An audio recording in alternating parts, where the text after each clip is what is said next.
सृष्टि मंगलम प्रणीता जिन धन प्रभाविका वात्सल्य मूर्ति परम पूज्या गणिनी आरिका श्री 105 सृष्टि भूषण माता जी के मंगलाशीष एवं प्रेरणा से संचालित संस्थाएं श्री आदि सृष्टि मंगलम, श्री महावीर जी, सृष्टि मंगलम फाउंडेशन, श्री समेत शिखर जी, श्री आदि सृष्टि धन प्रभावना समिति दिल्ली, सृष्टि मंगलम सेवा समिति, श्री महावीर जी, आहार, औषध, अभय एवं ज्ञान शास्त्रों में वर्णित है यह 4 प्रकार के दान जिनसे होता है प्राणी मात्र का कल्याण। परम पूज्य वात्सल्य मूर्ति जिन धन प्रभाविका आरिका रत्न श्री 105 सृष्टि भूषण माता जी की मंगल प्रेरणा एवं आशीर्वाद से सृष्टि मंगलम सेवा समिति द्वारा बच्चों की शिक्षा, असहाय गरीबों को इलाज एवं रोजगार प्रदान कर की जा रही है अद्भुत धन प्रभावना।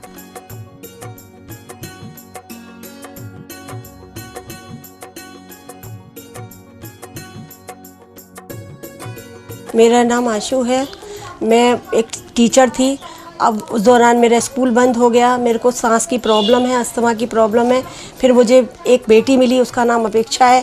उन्होंने मुझे माता जी के लिए बोला कि माँ बहुत सबकी सहायता करती हैं, माता जी मेरी कुछ समय से सहायता कर रही हैं। मैं माँ आपकी बहुत बहुत आभारी हूँ, सदा आपकी आभारी रहूँगी। माँ आपके बारे में, आपसे मेरी बात हुई थी, आपके बारे में लोग कैसे कहते हैं ये माँ, मैं नहीं जानती। मैंने किसी लक्ष्मी को, पार्वती को, भोले को नहीं देखा, मैंने आपको देखा। मैं उस समय डूब गई थी पूरी तरह माँ, जब मेरा कोई नहीं था, मेरे अपनों ने साथ छोड़ दिया, पर आपने मेरा हाथ संभाला। आप साक्षात देवी हो, आप साक्षात अन्नपूर्णा हो माँ, मैं आपको शत शत नमन करती हूँ। आप भी मानव सेवा के लिए अपनी चंचला लक्ष्मी का सदुपयोग करें। परम पूजनीय वात्सल्य मूर्ति जिन धन प्रभाविका आरिका रत्न श्री 105 सृष्टि भूषण माता जी की मंगल प्रेरणा एवं आशीर्वाद से अतिशय क्षेत्र श्री महावीर जी में विगत वर्षों से संचालित है चतुर्वेद संघ की आहार व्यवस्था, जिसमें आहार, विहार, पिच्छी, कमंडल, वस्त्र, शास्त्र, औषधि दान आदि व्यवस्था सुचारू रूप से निरंतर की जा रही है। महादान, आहार दान जैसे पुनीत कार्य से जुड़कर आप भी घर बैठे धर्म लाभ ले सकते हैं। तो आप भी मात्र 2100 रुपए राशि से एक दिवसीय आहार व्यवस्था में अपनी चंचला लक्ष्मी का सदुपयोग कर पुण्य का अर्जन करें। एक दिवसीय आहार व्यवस्था 2100 रुपए, सामान्य सदस्यता 1 वर्ष 11,000 रुपए, सामान्य सदस्यता 2 वर्ष 21,000 रुपए, सदस्यता 31,000 रुपए, विशिष्ट सदस्य 51,000 रुपए, अति विशिष्ट सदस्य 71,000 रुपए, संरक्षक 1,11,000 रुपए, शिरोमणि संरक्षक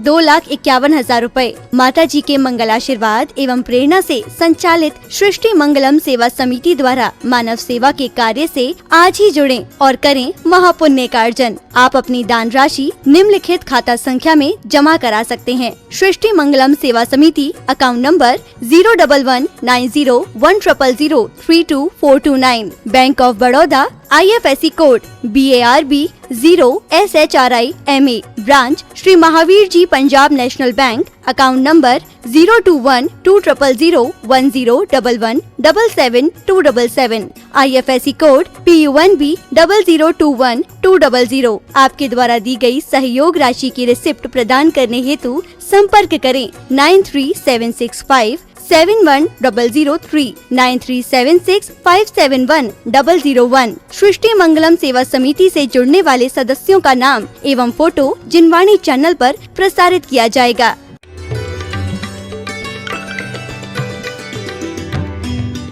अब स्वर्ग जाकर क्या करूंगा? उसने कहा नहीं, स्वर्ग चले जाओ, नरक से आए हो।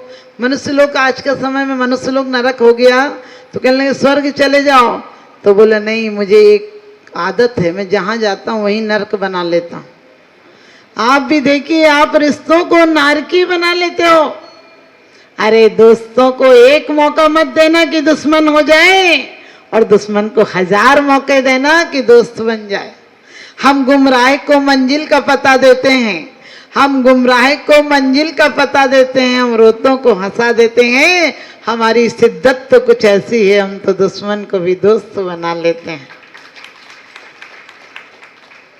हमारी अहिंसा, संयम, तब क्या है? अहिंसा ये कि तुम लोटा भर पानी छानते हुए उसे गर्म करते हुए फिरते हो, ये अहिंसा है क्या?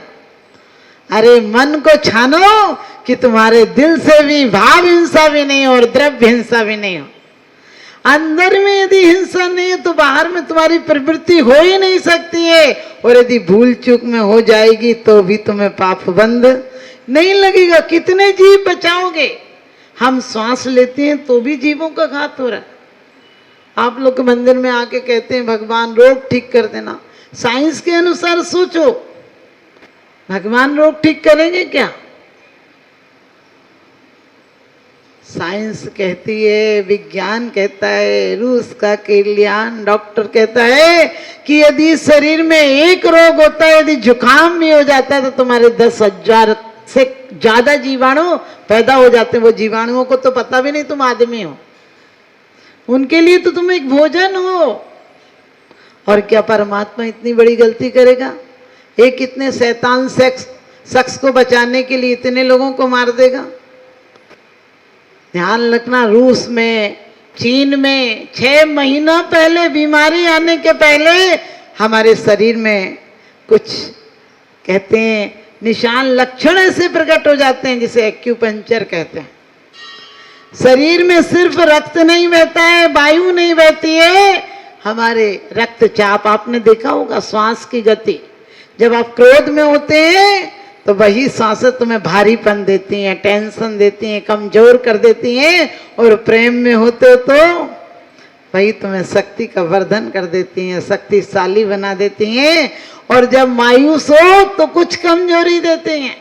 आपने देखा श्वासें, हमारी प्राण वायु बह रही है, हम प्रति क्षण चिंताओं में जी रहे हैं, फिर कहते क्या करें, मैं यहाँ रोग हो रहा है। रोग क्यों हो रहा है? रोग आपको पता है, जब शरीर में नाली में कुछ जमा हो तो पानी जाम हो जाता है, बहाव नहीं होता है। और हमारे शरीर में जब क्रोध होता है तीव्र, अहंकार होता है तीव्र, तो आपको पता है शरीर में हमारे कहीं ना कहीं प्राणवायु रुक जाती है और वो कोई ना कोई बीमारी का रूप ले लेती है। क्योंकि हमारे यहाँ क्यों कहा है कि हम संतों के पास रहें? इसलिए कहा है कि हम संतों के पास रहें तो इतने निर्भर रहें, निरहंकार रहें। लेकिन आदमी को तो इतनी चिंता है नाक की कि बस पूछो मत। समझ गए?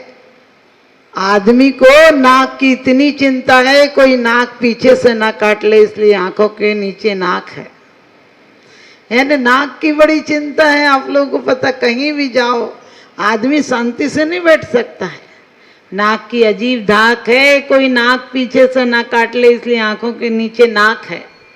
लेकिन मैं कहती हूँ इस नाक की चिंता मत करो, उस नाक की भी चिंता करो कि राजा मर के कीड़ों में पैदा हो जाता है। आप पढ़ते भी कि भूप मरा कीड़ों में पैदा हुआ है, ऐसी ऐसी हालत है। और अभी भी तुम कीड़ों से ज्यादा थोड़ी जी रहे हो। तुम बढ़िया एसी डल्लप और बढ़िया गाड़ी में घूम रहे हो तो तुम्हारी जिंदगी ज्यादा अच्छी मत सोचना। क्योंकि यदि दूसरे की गाड़ी अच्छी हो गई, तुम्हारी गाड़ी बेकार हो जाती। गाड़ी इतनी सी तो औकात रखती कि दूसरों के पास गाड़ी ना हो। बिल्कुल सत्य बात है। एक गांव था तो वो लोग बोले माता जी आपको सरपंच की कोठी पे रुकना है। मैं गई तो वहाँ कोठी मोटी तो थी नहीं, एक ठीक से 1 आध कमरे का घर था। मैंने कहा कहाँ है सरपंच की कोठी? बोले यही है। हमने कहा मतलब? तो बोले आपको कोठी नहीं दिख रही? हमने कहा दिख तो नहीं रही।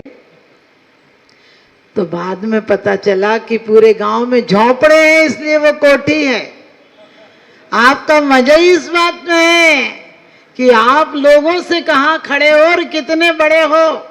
लेकिन मैं कहती हूँ बड़े होना है तो इतने बड़े हो जाओ कि फिर दोबारा संसार में नहीं आना पड़े। अरे अभी पत्थरों की तरह क्यों अकड़े हो? तो ध्यान रखना, अहिंसा जिस दिन आ जाएगी उस दिन तुम्हारी सारी क्रिया ऐसी हो जाएगी, तुम्हें सचमुच प्रक्षालित कर जाएगी। अभी भगवान का प्रक्षाल करते हो, अपने पापों के प्रक्षाल का कभी ख्याल नहीं आता। तुम उनका अभिषेक करते हो, उनकी शांति धारा करते हो, लेकिन खुद में शांति की धारा कभी नहीं बहती है। और मैं कहती हूँ श्रद्धा से दर्शन करने वाला मंदिर के फल को ले लेगा, और वरना मंदिर में क्या है पड़ा जो मंदिर हमको दे देगा। हम आज भी, आप लोग महीनों सालों बाद क्या होना है आप सहज हो जाएं। माई खलोवा नाम की रूस की महिला हुई, और वो जब ध्यान में बैठती थी, ध्यान में बैठती थी 10 फुट दूर की चीजें खींच लेती थी, बल्ब बंद हो तो चालू कर देती थी, घड़ी चालू कर देती थी, 10 फीट ऊपर उठ जाती थी। उसकी शादी हुई तो उसके पति ने कहा कि मैंने सुना तुम ऐसा कर लेती। उसने कहा करने का भाव होता तब तक नहीं कर पाती, जिस दिन मैं शून्य हो जाती हूँ उस दिन हो जाता है। आप कहेंगे तो मैं नहीं कर पाऊंगी, जिस दिन होगा तो होगा। आप भी ध्यान रखना। ये सब एक व्यक्ति हुआ स्टेलिन और रूस का एक व्यक्ति हुआ, उसने लिखा है कि जब वो ट्रेन में सफर कर रहा था, टीटी का आना, धड़कन का बढ़ जाना, पैसे का नहीं होना, सीट के नीचे सो जाना, और टीटी ने कहा टिकट दिखाओ। उसने एक अखबार का फटा हुआ कागज हाथ में लिया और कहा ऐसे टिकट दिख जाए। टीटी ने देख के कहा था तो तुम नीचे क्यों सोए। सोच कर देखना, आज हमारी धारणा है जिंदगी बदल जाती है, जिंदगी पूरी हो जाती है, लेकिन परमात्मा में परमात्मा नजर नहीं आता। परमात्मा को भी हमने सच पूछो एक कर्मचारी की तरह कर दिया, इतना काम निपटा देना तो तू सच्चा, नहीं तो हम तुम्हें प्रमाण पत्र देंगे कि तुम झूठे हो। आदमी खुद बेईमान है, परमात्मा को क्या प्रमाण पत्र देगा? क्योंकि आदमी खुद इतना गलत हो गया। मैं तो देखती हूँ, जब आप लोगों को पूजा करते देखती हूँ तो लगता है आज ही परमात्मा बन जाओगे। तुम बोलते सोचा करता था भोगों से बुझ जावेगी इच्छा ज्वाला, परिणाम निकलता है लेकिन मानो पावक में घी डाला। अरे तुम्हारे घर में आग लगती है तो तुम क्या डालते हो? घी डालते हो कि पानी डालते हो? तो यहाँ कब तक चिल्लाते रहोगे? चिल्लाते चिल्लाते मरते ही जाओगे, मौत के दिन आ जाएंगे। आदमी कितना बेईमान है, जिंदगी भर रजिस्ट्री सत्य है, सच में मेरी रजिस्ट्री हो गई, सच में मेरा मकान लिखा गया, दुकान ली गई, ये हो, और मर जाते हो तो कोई भी नहीं कहता है कि जमीन सत्य है, मकान सत्य है। सब लोग कहते हैं राम नाम सत्य और सत्य बोले गत्ते। मैंने कहीं 2 घंटा पहले इसको समझाया होता मूर्खनंद को कि राम नाम सत्य और सत्य बोले गत्ते। तुम्हारे ये सत्य जबान से नीचे नहीं जाते हैं। कभी कभी भी देखना, लोग कहते हैं स्त्रियां तो स्वर्ग मोक्ष नहीं जाती हैं।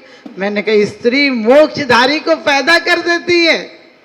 सोच कर देखना, स्त्री वज्र सब नारा, संगनन वाले का संगनन सारा। तुम्हारे शरीर में है ही क्या? जो कुछ है नख से लेकर सिक तक, यानी नाखून से लेकर बाल तक, वो सब रचना कहाँ हुई है? माँ के गर्भ में। उसके बाद भी बोलते तुमने मेरा किया ही क्या है। ले एक बेटा मेरे सामने आया और मम्मी से बोला ये तुम्हारी लाइट का बिल। हमने कहा बैठ जाए यहाँ। बोले क्या बात है? हमने कहा इनका बिल चुका के जा। बोले कौन सा इनका बिल? हमने कहा इनने 9 महीने तुझे पेट में रखा, जीवन को दांव पर लगाकर तुझे जन्म दिया, फिर नहलाया, धुलाया, खिलाया, पिलाया, रातों जागी, पढ़ाया, उसमें खर्च किया, तेरे लिए मकान बनवाया, तेरी शादी की, बहू को जेवर चढ़ाया, और तेरे बच्चों के जन्म के समय रात रात जागी। और सबका बिल दे दे, उसके बाद ये लाइट का बिल दे देना। हम लोग तोतों की तरह रटने की आदत है। गुण ग्रहण का भाव रहे, नित दृष्टि न दोषों पर जावे। ये फिर इतनी तकरार किस लिए रहती है? दिलों में दरार किस लिए? छोटी सी जिंदगी है, तकरार किस लिए रहती है? दिलों में दरार किस लिए है? साथ कुछ पलों का, फिर सब जुदा जुदा, इसलिए जिंदगी में खार बिछाएं किस लिए? जब भी किसी जवान से कहो मंदिर आया कर माता जी, अभी तो खेलने खाने के दिन है। हमने कहा अभी खेलने खाने के दिन है तो क्या अंत दिन जब जाने के दिन आएंगे तब परमात्मा लेगा? कितनी बड़े परमात्मा की बेइज्जती है। मैं ये नहीं कहती हूँ कि तुम शरीर से बूढ़े हो जाना तो मत आना, नहीं। शरीर से बूढ़ा कोई बूढ़ा नहीं कहलाता है। पहले बच्चा पैदा होता था, फिर जवान होता था, तो फिर बूढ़ा। अब तो बूढ़ा ही पैदा ही बूढ़ा होता है। अब बच्चा बूढ़ा ही पैदा होता है, उसके अंदर ना उमंग है, न जिज्ञासा है, न उत्सुकता है, न बात करने की, न किलकारियां, कुछ नहीं है। और लोग कहते हैं माता जी मोबाइल चला लेते। मैंने कही मोबाइल की औलाद है तुम्हारी, है ही नहीं तो कहां से चलाएगा तुम्हारी जिंदगी।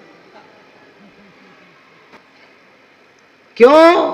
क्योंकि बाप यदि कंप्यूटर चलाएगा तो बेटा दिमाग क्यों चलाएगा? तो किरलियान की फोटोग्राफी कहती है कि हमारे शरीर में रोग आने के 6 महीना पहले, हमारी मृत्यु आने के 9 महीना पहले हमारे शरीर का आभा मंडल संकुचित होने लगता है। आपसे यदि कभी पूछूं आप तिया क्यों करते हैं, कोई जवाब देगा? आप लोग सभी में बताइए। तीसरा उठाना करते हैं ना, क्यों करते हैं? कोई जवाब दीजिए। जय हो, बड़े बड़े ज्ञानी लोग ऐसे बैठ जाते हो जैसे सांप सूंघ गया हो। तिया इसलिए किया जाता है कि जैसे आभा मंडल हमारा प्रत्येक क्षण, आप लोग आजकल कहते कहीं बाहर से आओ, ये तो पुरानी बातें, कपड़े बदलना नहीं। साइंस बड़े बड़े डॉक्टर हो रूस और जापान चीन के कहते हैं कि तुम्हारे अंदर तुम्हारी बीमारियां नहीं है। जब से ये फैशन का दौर चल गया, आपको पता दरवाजे पे लिखा होता है वेलकम, बैल के जूते नहीं उतरते, इसके भी जूते नहीं उतरते। उसे रख दो अपने आप खा लेता है, ये भी खा लेता है। कभी विचार करके देखना, आज डॉक्टर भी ऑपरेशन के लिए जाता है तो औजार भी धोता है, हाथ भी धोता है, वस्त्र भी दूसरे पहनता है। और हम खाने के समय सिर्फ आपका भोजन नहीं जाता है, मैं तो कहती हूँ आज सतयुग आ जाएगा यदि महिलाएं पुनः अपने जीवन में वही शैली अपनाएं कि घर में कभी चौके में रसोई में चप्पल नहीं ले जाएंगे।